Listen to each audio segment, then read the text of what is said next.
All right, without further ado, let's get into this. So UFC 313 just concluded last night. Overall, another solid pay-per-view. There were some highs and some lows. I'll go through the entire card giving my reaction, breakdown to the fight, as well as if there were any stakes or, any hits or misses along the way. So yeah, without further ado, let's get into this. I took Santos in the opening fight of the card against Ozzy. I thought that this was going to be a finish. I was going back and forth with MMA Butter, who wanted to do distance collab. It was fun to do that. We had this fight going under 2.5 rounds. They absolutely did everything it takes to have a fight that goes under 2.5 rounds, except the power and the shots to do so. It was just like zero defense, all offense, but just with like no, shebang. They just seemed like there were cardio issues. They were just slugging away. Honestly, I thought Diaz had a little bit more power in the shots that was going to drop Santos. Instead, he edges the decision. Very back and forth point, fight. It's going to be crazy on the scorecards from a point perspective. You're looking at damage. You're looking at reactions, and it just seemed like Diaz had the bigger pop in the shot. But yeah, Santos was game. He definitely stood his fucking ground and threw too. When you look at like fight of the night, definitely goes to Gaethje and Fiziev because of the levels. I wish that for these guys making their debut, opening up, not as well known, when they go out there and they aren't just playing defensive and they aren't soy like fucking Ray. We'll get into that fight here. Saruya, that fight. Oh my god, that was an easy pick. But yeah, when they're out here risking it and giving it, like, come on, these guys. What are they getting to show? What are they getting to walk away? There's got to be some sort of like prelim fight of the night bonus, because on a pay-per-view, especially with the names of that roster, you're likely not going to get a fight of the night. And these guys obviously aren't hitting spectacular bonuses in terms of like the knockout of the year, knockout of the night. No, but they're risking it and they're putting on a great show, great entertainment. I always love seeing Theo Von, always front row, start of the fight night. That's just got to be said too. He's a real one just for showing up for those. So yeah, kicked off the pay-per-view, gave me good high expectations for what was to come that night. The next fight, pretty controversial, this one, much closer fight. Francis Marshall taking on Marion Santos. I had Santos here as well, so I had a kind of Santos. Whereas to Jordan, I was kind of all over the place. Like, I wasn't like completely sold on him, but I just edged it based on the fact that Ozzy Diaz was just going to go out to finish or be finished. I liked Marion. He showed great promise in prior to getting his UFC contract. And Marshall's been back and forth. He had a lot of people behind him on his entry into UFC. Had some tough bouts, some tough losses. Level of opposition's been fairly decent. They haven't really tossed this guy the easiest fights. And he hasn't quite been able to overcome that. This time around, I know that Marshall didn't quite do the most with the takedowns, and that's got to be factored, and damage is a criteria, in which Santos didn't really show the damage. But, man, when you look back at Marshall cracking and standing on the feet, I thought for sure that this fight, due to the fact that Santos didn't quite show the damage, but how good Marshall had looked throughout this fight, I could have seen this going as like a draw. But nonetheless, Santos gets the decision. Crowd boos. Tons of people in the crowd didn't agree with it. There's a good clip online of a dude holding up his parlay with Roofy. Couple $1,000 kind of shit. Had Santos, and he was just looking panicked. Like, he just thought this parlay was falling off with Santos. And it was like, holy fuck, can't believe that happened. And top comment says, I had the same thing happen with my Cyril Gane parlay against Volkov. So, seems like the MMA community, the consensus is, most people thought Marshall had won that fight. I'll eventually watch the fight back and see if I can see it another way. But in the moment, I thought for sure the dogs came out barking, and I thought for sure that should have been 2-0 for the dogs on the card, as I thought Marshall had won, but was happy to get my pick and a couple of my parlays right with Santos. Moving up a card, a fight I myself was very convinced in, a lot of the community convinced as well, that Leal would go out and completely starch Morono.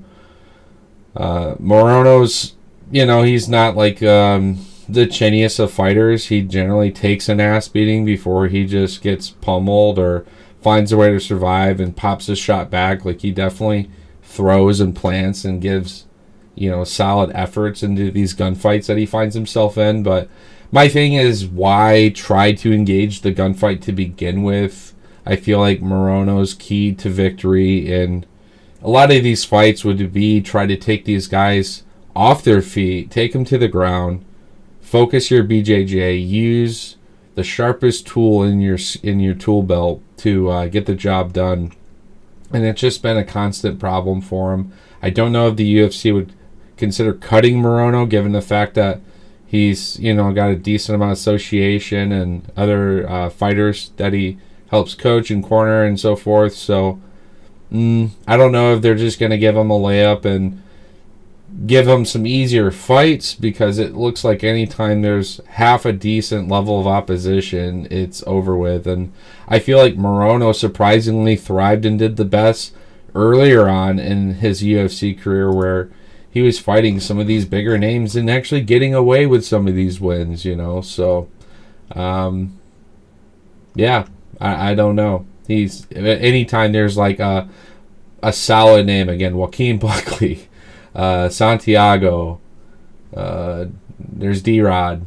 It just seems like there's Nico Price. Like, there's just a level that Morono will never see, and so they want to like consider dropping him back, having him take on, unranked incoming, prospects and people who haven't fought anything beyond their region. I think Morono would be a great fit for them. But again, so as long as he wants to stand on the feet, the path of victory is unclear, because he just doesn't really give a whole lot, but he can't eat it forever, and it accumulates. Leal throws with crazy power. I am curious to see if this guy will be a good, true, honest, conductee of the test pools, because it was clear prior to his time joining the UFC he was juicing the fuck up. So it's kind of lost a little bit of that jazz, but still holds it enough to get the TKO against Morono. So had that one on numerous parlays, had distance, no. Pretty easy pick. Moving up the card, one of my favorite guys, Bruno Ferreira. I'm a big fan of the kid. I finally, with UFC Finest, was able to acquire one of his rookie autos. I had one of his from Midnight as well. I think he's the kind of fighter that we honestly need in the UFC. He comes in, his English is solid. He loves to just throw. He is a bit small for the weight class. He has to go through quite a bit of a war to cross that void, given the stockiness. He's a bit of a meatball, like a Chandler, if you will, but he's got insane power. So he needs to cross that void, corner you, throw some big bombs. And I liked him by double method here, submission and knockout, fight within the distance. It ended up doing I had a 40,000 prop 3-leg decision parlay. We've seen some people in the community do pick one decision, one knockout, one submission, and the ones I've seen consistently is everyone had Rufi by knockout, and I liked Bruno by the submission. I did have him on some knockout parlays as well, single method, and I had him double method, but the one I liked a lot was his submission prop, as it was plus 800 alone. And so I ended up doing Hoofy, Bruno by submission. Hoofy was by knockout. And then we had Joshua Van by decision. So that was my 3-leg plus 40,000 prop. Wish I would have put more onto it, but happy to have what I got because we ended up dunking one of my biggest locks and bets of the night on the main event. So we'll get into that here in a moment. But no, Bruno did a great job. He transitioned into that last double leg. It was, he literally like fucking rhino charge, kept the double leg, got it around Petrosian, sink to the side, did a good job of laying that weight, not letting Petrosian just stand right up, grapevining that leg, locking it down, peppering some shots, causing some, disorientation because those shots are definitely still slugging. And at that point, I was kind of worried, like, I don't want to see Bruno start to wrestle a whole bunch. As we know, cardio is a big issue in the later rounds of his fights. Go into that third round. Now we're having issues having some pop behind our shot, and Arman's just a little smoother, faster, and staying out of range and coming back, winning this fight. The first round, Arman was going to win the round, but then had a point deducted for the 2 simultaneous, shots to the groin. So that basically made it a 9-9 round because I didn't have Bruno winning it. And so going into the second round, the takedown was big. I was happy for it. I knew that we were going to win the round. Had this fight moved on to a third, but sure enough, Bruno peppers Petrosian down, ends up pulling him back and keeping his locks, and transitions over to like an arm bar. And it was, it didn't take much once he sunk it in. So was happy to see that. Yeah. Bruno gets back on the win column.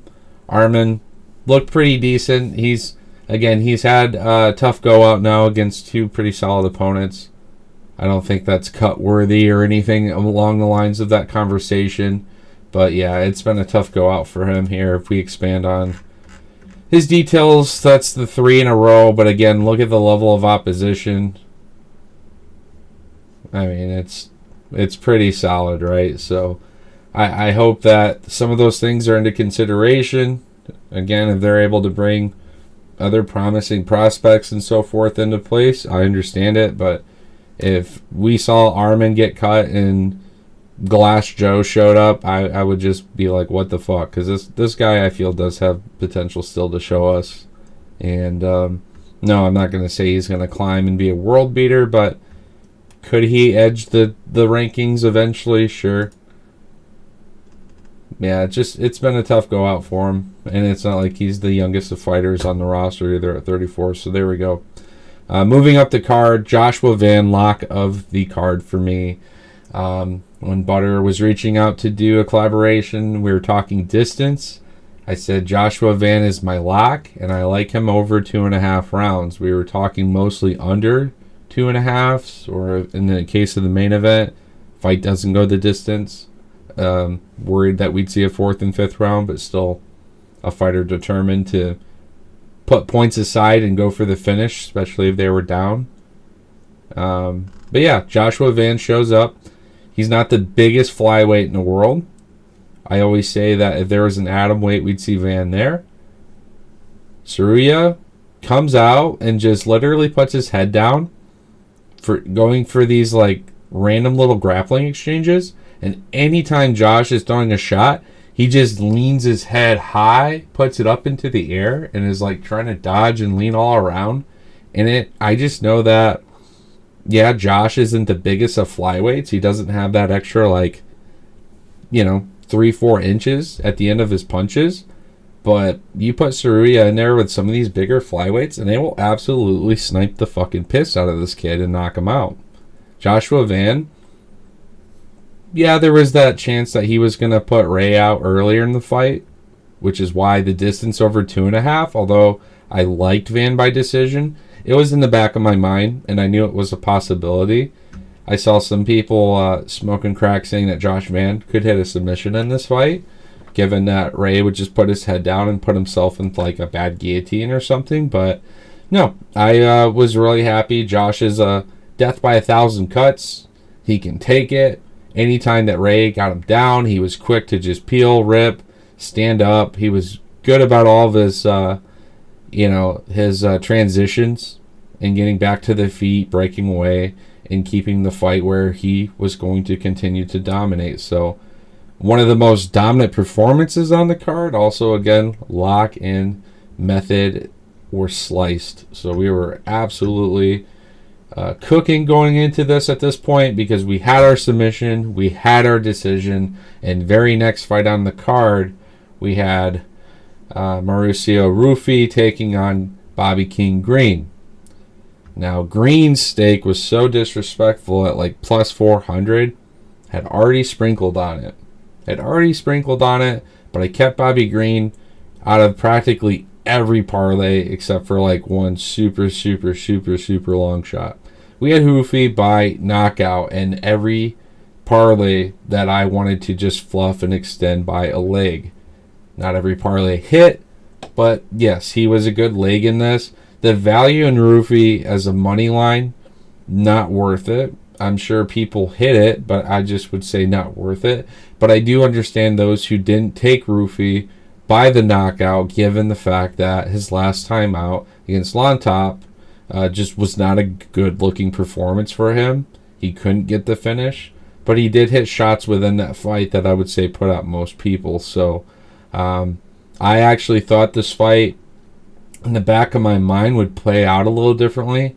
Bobby Green would easily lose the first round, probably get dropped, but then through the course of the second round, the third round, that cardio advantage kicks in. Bobby starts finding his groove. The shots are frustrating for Rufy because you can't really quite train for Green, but I knew that's like in a different paradigm in which King Green gets the fight going, gets out of the first round, and his opponent starts to lose a lot of that extra zap on those shots. The thing with Rufy is he's got this very wide stance. He's firing so much power into these kicks, the way he's able to generate, off of his core and just fire in with those quads into these kicks. So I knew that with Bobby's, guard being low and Rufy wanting to go for this head kick, that the KO was a pretty safe one, despite I was hoping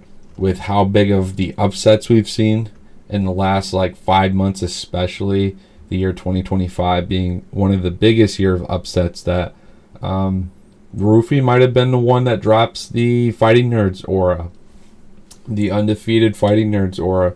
I don't see it being Protests. Now I'm having an easier time believing that it's going to be Gene Silva after the 314 presser. And I don't see it being Kyle Borjalho. I had seen it based on that last performance, it being Rufy. So is what it is. Glad he got that highlight knockout. It's going to age well. It's going to be probably knockout of the year, if not in those top 3 for sure. Yeah, beautiful kick. Bobby very quickly after the fight saw him just doing I'm okay. Things are okay. We're going to get back. I'm going to get back. Very determined to go in there and continue fighting. So, got to give it to Bobby Green. He's got the 4th most significant strikes in UFC history, if I remember the stat correctly on that matter.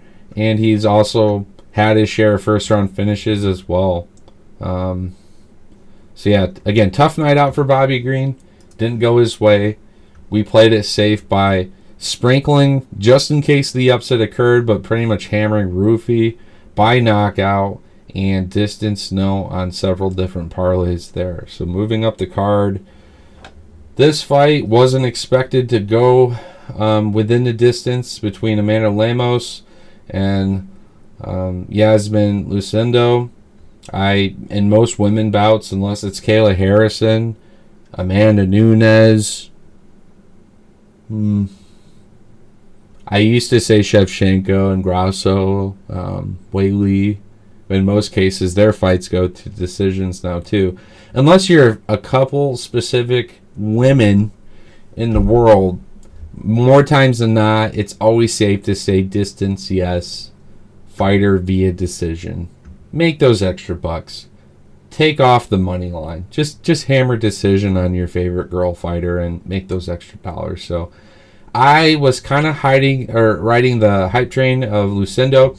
I thought that her striking had looked very good and that her biggest threat in losing the fight, and I covered this in the breakdown, was that fighting somebody who would take her off the feet and work off the ground, and I did not expect that to be Amanda Lemos. Amanda has good boxing, good striking. She's not really known for being on the ground and doing a whole lot there. She's suffered 50% of her losses in the octagon via submission herself. Luciendo has only really mostly lost by decision or submission. I thought this was going to be a striking affair. Women slapping each other with shots that just don't do enough, and one would be Luciendo getting her hand raised in the end. Couple parlays fell off there, nothing too crazy. The one I focused on the most was distance over 2.5. I had seen Matty Betts had his trilogy, the one knockout, the one submission, and the one decision. He had Bruno by submission, which I had. He had knockout being Rufy, which I had. He put Lucindo by decision, and this was a split pick for me.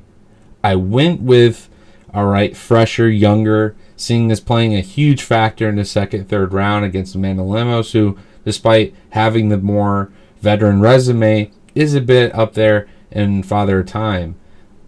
Did not go her way. Amanda Lemos plays it pretty safe.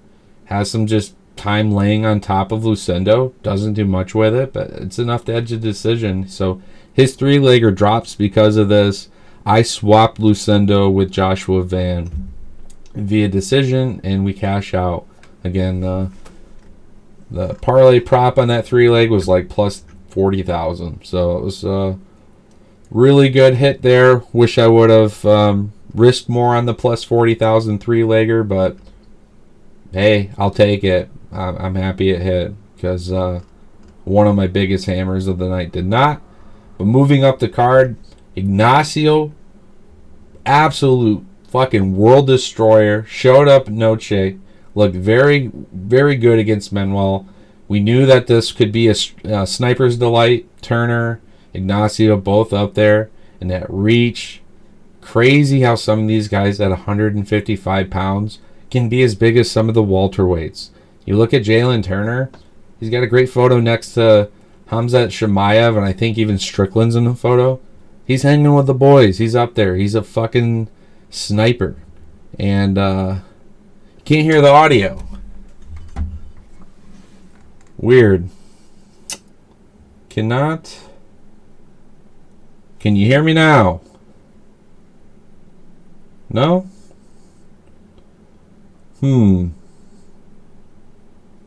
Well, sucks for them. We're on YouTube, so we're gonna just resume the video. You guys can watch it there. Sorry for the inconvenience. All right. So again, Turner, sniper, great distance. He has that beautiful highlight knocking out Bobby Green. Could have almost had a beautiful knockout against Moicano at UFC 300, one of the biggest, if not the biggest UFC event of all time ever, furthering that star power. And it just did not go his way somehow, right?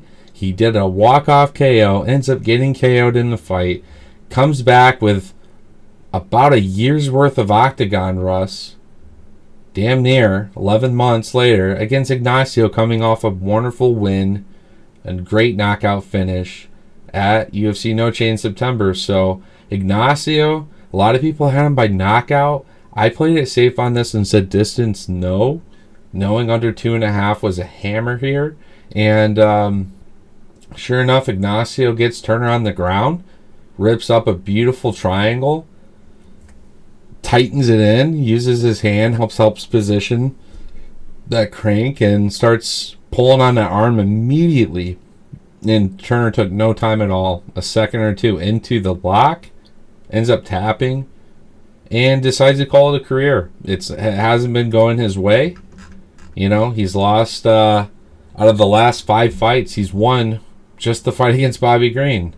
He lost against Gamrot. He lost against Hooker. He lost against Moicano. And now he's lost to an up-and-coming prospect. So I feel, you know, it's easy to be kind of just at a point in the career where you just don't see this thing going any further. And I understand his decision here. But look at this level of competition again.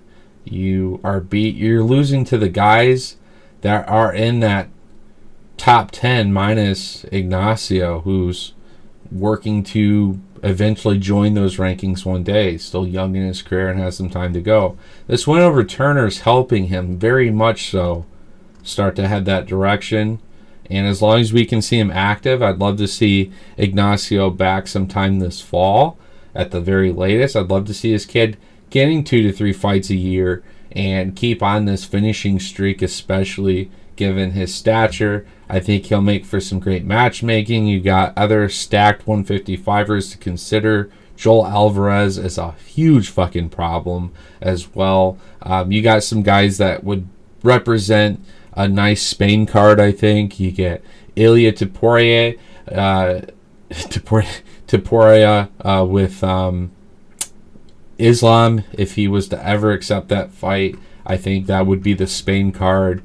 I understand if they decided to not do that based on biasism, but then I also don't want to see that title fight over in Abu Dhabi either in that same respect. So I want that fight to be somewhere spectacular, special, because it is one of the greatest super fights of all time. Although, you know, Ilya is officially moving up to lightweight, I still regard this as a super fight because he retired featherweight with 2 knockouts over the greatest featherweights of all time as champion, right? So if they fire him straight into the title, that's because he only decided to fake it so that Volkanovski and Diego could have an active moving featherweight division with no interim champ. Sounds like UFC and Dana are wanting to move into that direction anyways. So yeah, I think Ignacio representing Chile, you represent, you know, Alvarez over there. I think he also represents Spain. We have some talent. Bring Diego over on the card. Bring Brandon Moreno over. Bring, you know, Ortega. You name it. I know I'm listing off some Mexican fighters, some Brazilian fighters there. You get all of those fighters on the Spain card, and it blows up all the same, I assure you. So I hope big things for Ignacio. Got a couple rookies of his. You're going to be very excited to eventually land an auto whenever that time may come.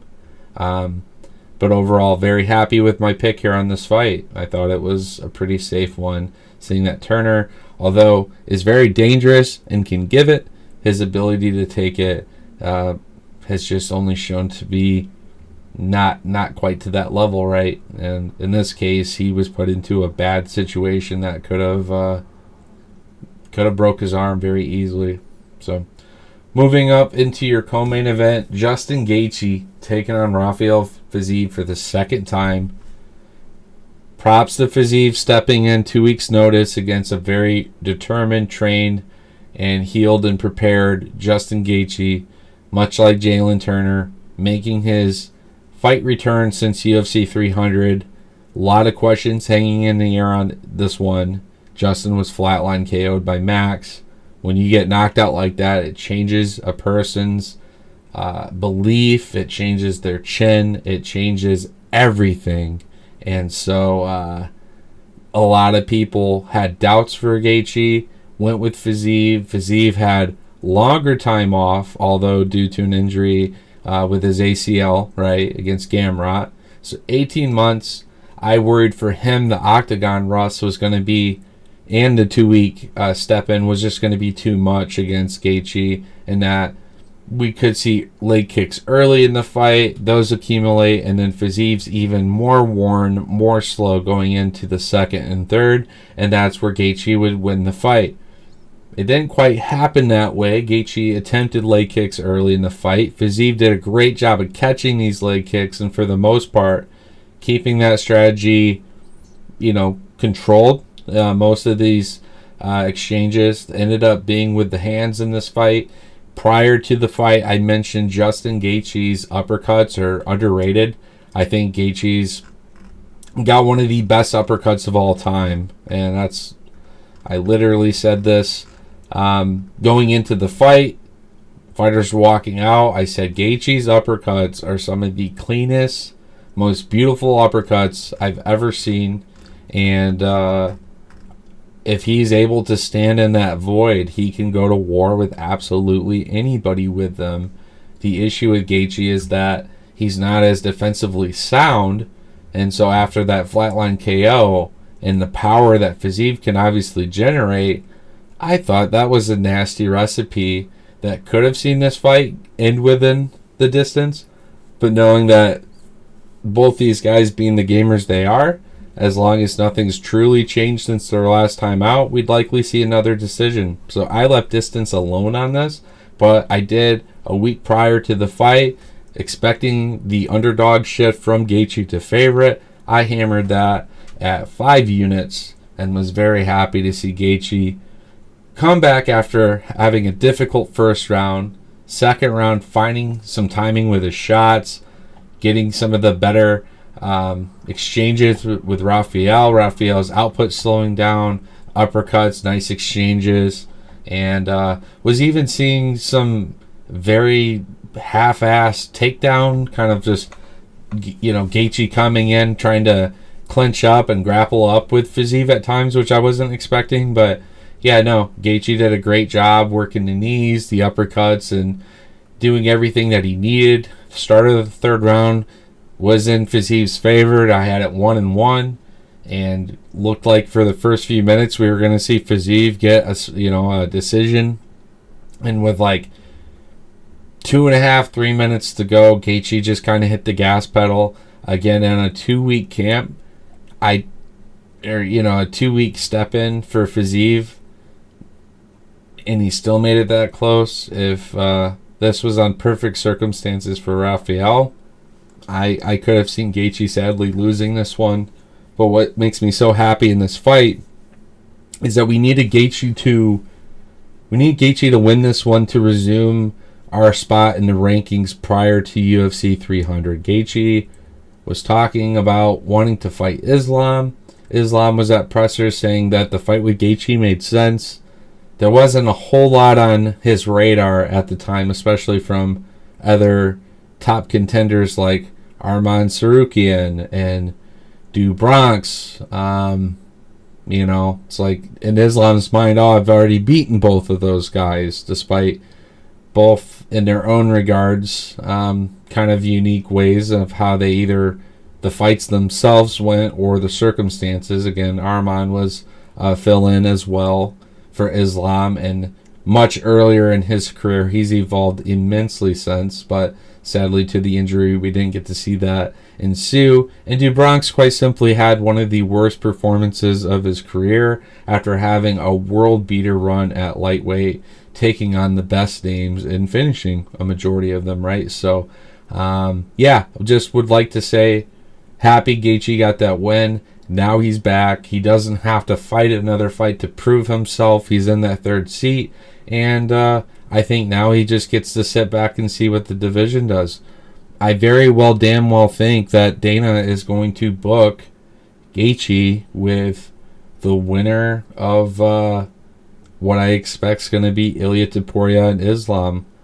I really do think so, because I don't know that you risk another contender fight for Gaethje at this point in his career when he's already pretty much said, hey, if I get knocked out again, I may consider retiring. He's put in his years. He's put in his wars. He's had a title shot before against Khabib. Obviously it was against Khabib, so he didn't get his chance at becoming a champion then. I say we line Justin up for the winner of Ilia and Islam, assuming that's the fight that we're going to get next, and let him have a crack at this title. In the meantime, I'd probably run Du Bronx and Sarukian back, since that was such a close fight, and this time around make it a 5-round fight as well. Make it a fight night main event of a sort. make that one for sure. And I think Dubronk's over the course of 5 rounds may very well finish Sarukian. He was getting a lot of submissions late in their fight at UFC 300. Just unfortunately didn't have enough time to finish the job. All right. So again, stayed away from distance on Gaethje. Happy to hammer the money line there. All right. So moving into the main event, my biggest stake I've ever put on any sports betting, fighting, and I thought I was playing this one kind of safe. I said distance no between Magomed Ankalaev and Alex Poatan. I know that Ankalaev easily goes to judges a majority of his wins here. You can see this 48% now that this is updated with yet another decision win. It's like half and half for him.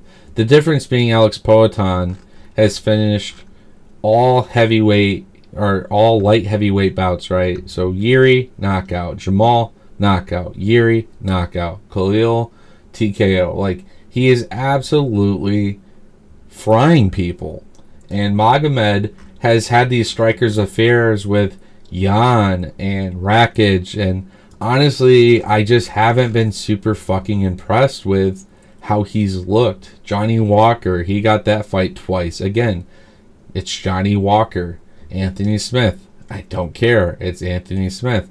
Even Thiago Santos had moments where he absolutely dropped Magomed and hurt Magomed with the hands. So you would think that Poatan going into this fight, as long as he can defend the takedown and have time on the feet, then we should get this one, right?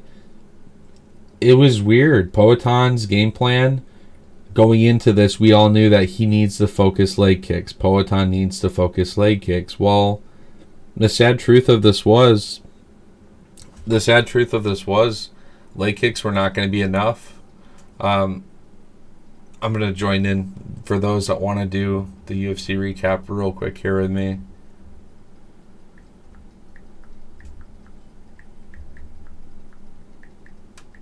Couple of people wanting in after no audio, so we'll start that up again. All right, so again, we knew those leg kicks were going to be a game plan from Alex Poatan. To no surprise, we open up and we have leg kicks. I need to look at the striking props on this. I need to see the stats. I need to see these stats. Absolutely fucking wild, man. Oh, wow. That is just tough to see. All right. So, again, leg kicks. We know these are the number one thing that Poatan needs to open up with initially against Ankalaev. We need these leg kicks. Jan gave us the recipe. We downloaded the data from a previous adversary in Jan Blachowicz, the legendary Polish power. Had Ank hopping up and down on one foot. Over the course of this fight, and of course it's not going to show you right here. Oh yeah, there we go. Over the course of this fight, absolutely fucking wild. Well, you hit 48 leg kicks. 48 leg kicks. Had this motherfucker kicked 48 times by not hands of stone, but feet of stone. And he just did not stop. He needed to transition his game plan so much going into the 3rd, 4th, 5th round. There was no efforts to the body. There was hardly anything to the head minus head kicks.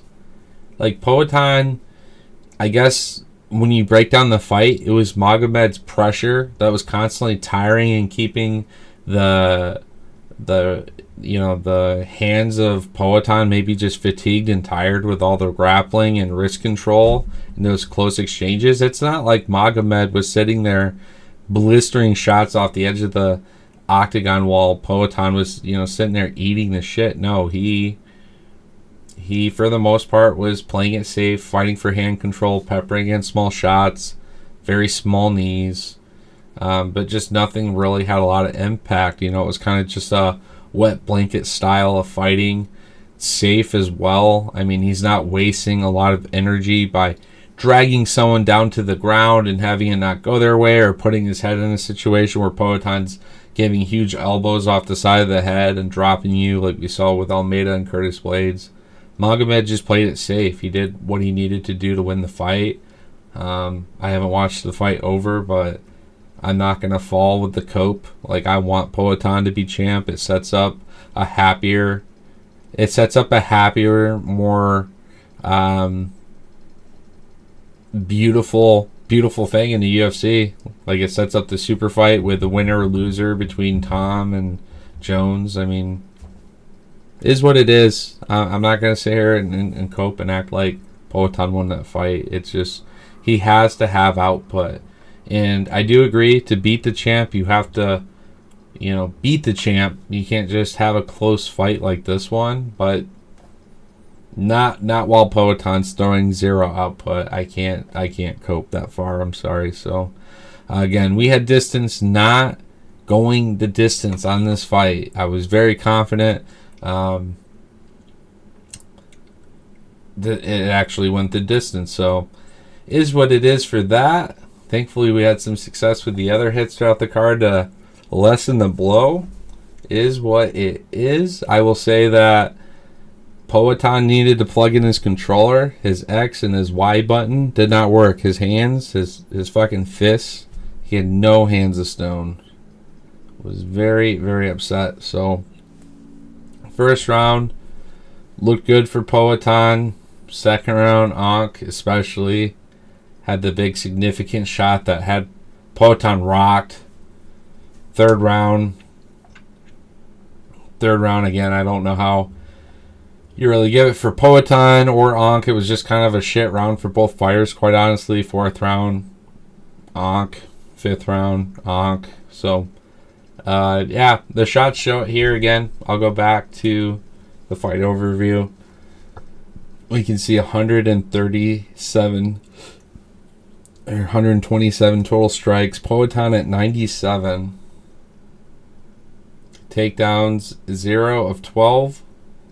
Poatan tried for a takedown himself. Significant strike. Poatan's accuracy 55% by throwing 76. Magomed's 94 at 52% out of the 180 that he threw. No knockdowns, but again, Ankalaev had Poatan hurt a few times in the fight. Tough one to swallow. Again, the whole pay-per-view leading up to this, for the most part, delivered. Luciendo and Lemos, as expected, kind of zapped some of that air in the room. It all came back with the Gaethje-Fiziev fight. We were set up for a beautiful, anticipated main event. It didn't go my way, and I'm just upset that the fight went the way that it did too, because I just wanted a dominant win and not this just stale contention like, well, I guess we're going to get a rematch. Although, sure, I want Poatan to get that rematch and have a dominant win, but you just can't have these, it was a close fight. And we're going to talk about how the hugging is accumulated into the scorecards, and, Poatan's 48 leg kicks despite not wanting to use his fucking hands. It's a very terrible scoring criteria. I'm a huge Poatan fan, but I'm happy the judges got this one right, because a robbery at a title level like this, with the amount of effort and hard work it's had to be put into it for both parties, it would just be unacceptable, right? So, yeah, the Dagestani gets the belt. I think Poatan gets it back.